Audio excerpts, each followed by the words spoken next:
Tú decides si quieres pelear conmigo o con otro. Bienvenidos al podcast para viejitos modernos. En las relaciones a veces asociamos el conflicto con malestar. Asociamos las peleas con que el otro no se entiende o asociamos las peleas con que estamos en un punto bajo de la relación. Cuando en realidad es un momento muy fructífero y de aprendizaje en el que tenemos que utilizar si queremos llegar a un futuro genial. Es una realidad que a ninguno de nosotros nos gustan las peleas. No estamos hechos para andar todos los días peleando. Sin embargo, las relaciones atraviesan por etapas en las que son necesarias, debido a que somos dos personas, dos mundos completamente diferentes, criados en lugares distintos, con familias y valores diferentes, y estamos intentando congeniar y llegar a ser uno el otro. Y esto es un mecanismo que se trata a base de ceder, es un mecanismo a base de aprendizaje, es un mecanismo de dejar de lado todo lo que creemos para empezar a construir lo que creemos juntos, a construir qué queremos de nuestro futuro y qué queremos que sea nuestra relación. Y en este proceso es inevitable los conflictos. Los conflictos es básicamente cuando la opinión del uno quiere pasar por encima de la del otro. Y es completamente normal. Y muchas veces me escriben: José, necesito un consejo porque no paramos de pelear, porque estamos en una etapa en la que peleamos todos los días y ya no nos aguantamos el uno al otro. Y es completamente válido sentirse así. Y mi respuesta casi siempre es: tienen que pensar si quieren pelear con él o con ella o si quieren pelear con otro. Porque las parejas que se separan por las peleas constantes no entienden que no solamente es porque ellos sean así, sino que esto les va a pasar en todas las relaciones, porque todas las relaciones siempre hay dos fuentes de información, siempre hay dos posturas y puntos de vista que entran en conflicto. Mi punto de vista respecto a esas situaciones es que hay que utilizar esos momentos para aprender a pelear. Si yo quiero que tú seas el amor de mi vida y si yo quiero que tú seas la persona que me acompañe para mi vejez, tenemos no que dejar de pelear, tenemos que aprender a hacerlo.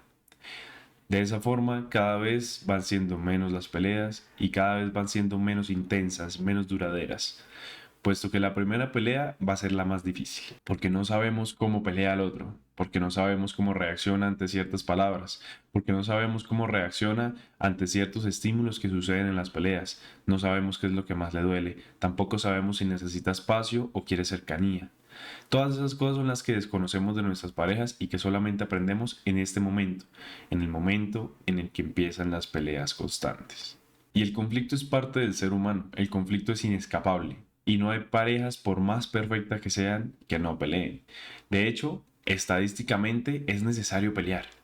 No tan constante como todos los días, pero sí es necesario para poder llegar a acuerdos tempranos, para poder llegar a descargar emociones y que después no explote una bomba de tiempo. Y después viene el siguiente paso, y es cómo aprender a pelear. Podría decirse que es como una batalla de rap o incluso una confrontación literaria, porque en una pelea todos creemos tener la razón y es por eso que surgen. Y en la mitad de la pelea debemos ser capaces de escuchar al otro mientras que cambiamos nuestro punto de vista, mientras que argumentamos por qué reaccionamos así. Y este es un arte que pocos logran. Claramente aquí escribimos violencia física, violencia mental. Estos escenarios no son normales y si en algún momento de algún conflicto su pareja los llega a agredir de manera física, salgan de ahí, llamen a las autoridades o refúgiense en un lugar seguro. Normalmente en estos conflictos siempre hay dos partes: la persona que se comporta de manera eufórica y la persona que se comporta de manera pasiva. Normalmente la persona eufórica lleva la conversación y la pasiva escucha. Sin embargo, los conflictos no deberían manejarse así. En mi opinión, los conflictos deberían ser las dos personas construyendo la conversación desde los sentimientos que están sintiendo. Es por esto que cuando estamos en este tipo de situaciones debemos recordarnos por qué es que estamos en esa situación y trabajar ambos contra ese conflicto y no el uno contra el otro. Debemos recordarnos en esa conversación todo el tiempo que nos amamos. Debemos recordar en esa situación que queremos tener un plan de vida con la otra persona al lado. De esa manera podemos evitar ofensas, podemos evitar malas palabras y podemos evitar malos tratos. Porque los conflictos son en realidad muy fáciles de superar. Es llegar a un punto medio en el que ambos acuerden que les funciona. Lo difícil de los conflictos es que en el camino, en llegar a esa solución, herimos a la otra persona. Y ahí es donde empiezan los verdaderos problemas, porque las heridas no sanan tan rápido y cada uno tiene un tiempo en el que sus heridas sanan. Para que las peleas o conflictos sirvan para construir la relación, casi que tiene que ser de un libreto armado. en el que tú sabes cuándo hablar, en el que yo sé cuándo hablar, en el que sabemos cuándo nos tenemos que escuchar y en el que al final tenemos que llegar a una conclusión. Una pelea en la que no se llega a un acuerdo es una pelea vacía, es una pelea que no sirvió de nada y aquí es donde se empiezan a cansar mentalmente. Los acuerdos son fundamentales para evitar que las peleas se prolonguen y para que las peleas al menos sean de otros temas y no siempre de los mismos recurrentes. Por eso, al final de cada conversación tienen que llegar a un acuerdo y ese acuerdo tiene que ser respetado por ambas partes. Es por eso que es muy importante llegar a acuerdos que puedan hacer y que les sirva a ambos, porque si simplemente acuerdan por acordar y dejar de pelear, ese tema va a volver a resurgir porque para alguna de las dos partes no va a ser suficiente o no va a ser cumplible.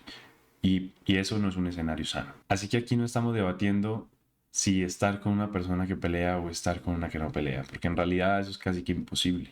Aquí estamos debatiendo de cómo se deben manejar las situaciones para que puedan construirlo juntos. Y después ustedes puedan preguntarse si quieren pelear con él o ella o quieren pelear con otro. Esto fue todo por el capítulo de hoy. Espero que les haya gustado. Ya saben que me pueden escribir a todas mis redes sociales, a mi Instagram, a TikTok, y por ahí les estaré respondiendo. Esperaré subir un capítulo todos los fines de semana. Si quieren algún tema específico, escríbanme que yo estoy muy atento para responderles. Sin más, me despido.